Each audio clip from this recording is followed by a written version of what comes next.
In the dawn of the 20th century, New York City was a symphony of contrasts. The Gilded Age lavished unimaginable wealth upon a select few, while waves of immigrants, fleeing poverty and persecution, poured into the city's crowded tenements, dreaming of a better life. Among these hopeful arrivals was a young Irish woman named Mary Mallon. A cook by trade, she was determined to carve out her place in this new world. But fate had a cruel twist in store for Mary, one that would see her name etched in the annals of medical history, not for her culinary skills, but for the silent, invisible pestilence she carried within her. This is the story of Typhoid Mary. Born in Cookstown, County Tyrone, Ireland, in 1869, Mary Mallon immigrated to the United States around 1884, at the tender age of 15. She initially lived with her aunt and uncle, taking on work as a maid before discovering her talent and passion for cooking. This path led her to the kitchens of New York's elite, where her skills were in high demand. From 1900 to 1907, a disturbing pattern began to emerge. In one affluent household after another, a terrifying illness would strike, typhoid fever. Characterized by a relentless high fever, debilitating weakness, and severe abdominal pain, typhoid was a disease of the slums, a product of poor sanitation and contaminated water. Its sudden appearance in the pristine homes of the wealthy was a baffling and frightening mystery. The common thread in these outbreaks was Mary Mallon. In each afflicted home, she had been the cook. And in each case, by the time the sickness took hold and the authorities began to investigate, Mary had vanished, moving on to her next unsuspecting employer. The puzzle of the uptown typhoid outbreaks might have remained unsolved were it not for the dogged determination of one man, George Soper. A sanitary engineer with a reputation for epidemic fighting, Soper was hired in 1906 to investigate a typhoid outbreak at a summer home in the fashionable enclave of Oyster Bay, Long Island. The home was rented by the family of a wealthy New York banker, Charles Henry Warren. 6 of the 11 people in the house had fallen ill. Soper was meticulous. He systematically ruled out all the usual suspects: the water supply, the milk, even the local shellfish.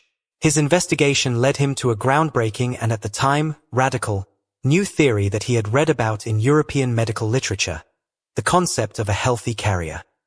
This was someone who could harbor and transmit a deadly pathogen without showing any signs of illness themselves. Soper's investigation painstakingly traced Mary Mallon's employment history, linking her to 7 of the 8 families he studied where typhoid had mysteriously appeared. The evidence was overwhelming.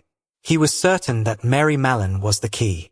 He published his findings in the Journal of the American Medical Association in June 1907, introducing the world to the concept of the asymptomatic carrier.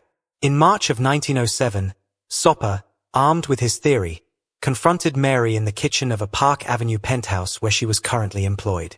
He tried to explain that she was the source of the outbreaks and requested samples of her blood, urine, and feces for testing.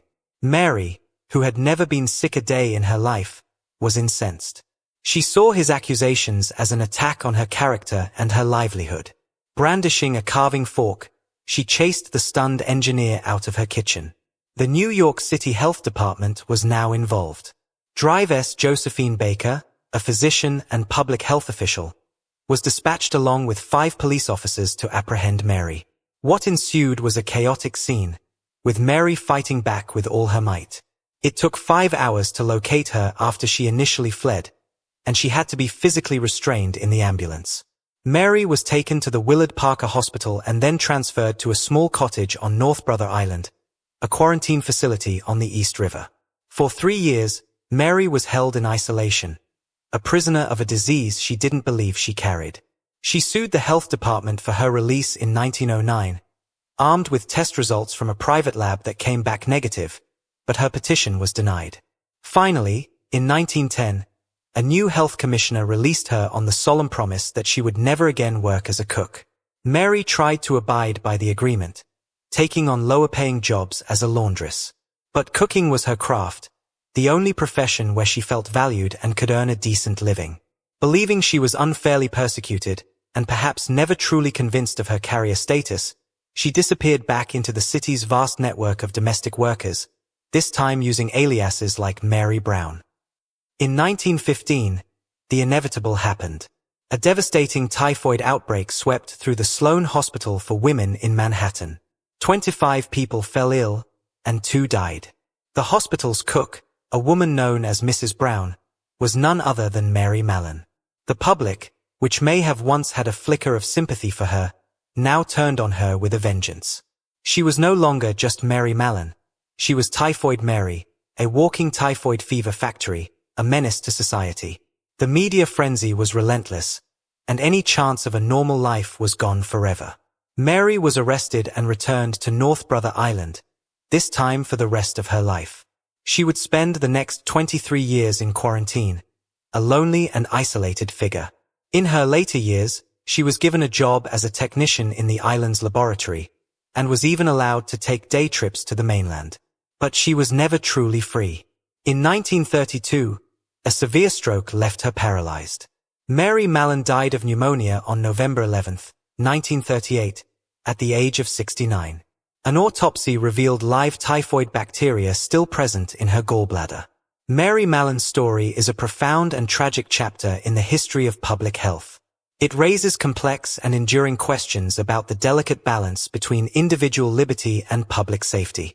Was she a malicious villain who knowingly spread disease, or a victim of a medical establishment that was only just beginning to grasp the complexities of infectious diseases? The truth, as it often is, likely lies somewhere in between. She was a woman of her time, a proud and independent spirit who was caught in the crossfire of a public health crisis and a burgeoning new scientific understanding. While other asymptomatic carriers were identified, none were subjected to the lifelong quarantine that Mary endured. Her name, Typhoid Mary, has become a part of our lexicon, a shorthand for the unwitting spreader of misfortune. But behind the infamous moniker is the story of a life defined by a silent, invisible enemy, and a society grappling with how to protect itself from a threat it was only just beginning to comprehend.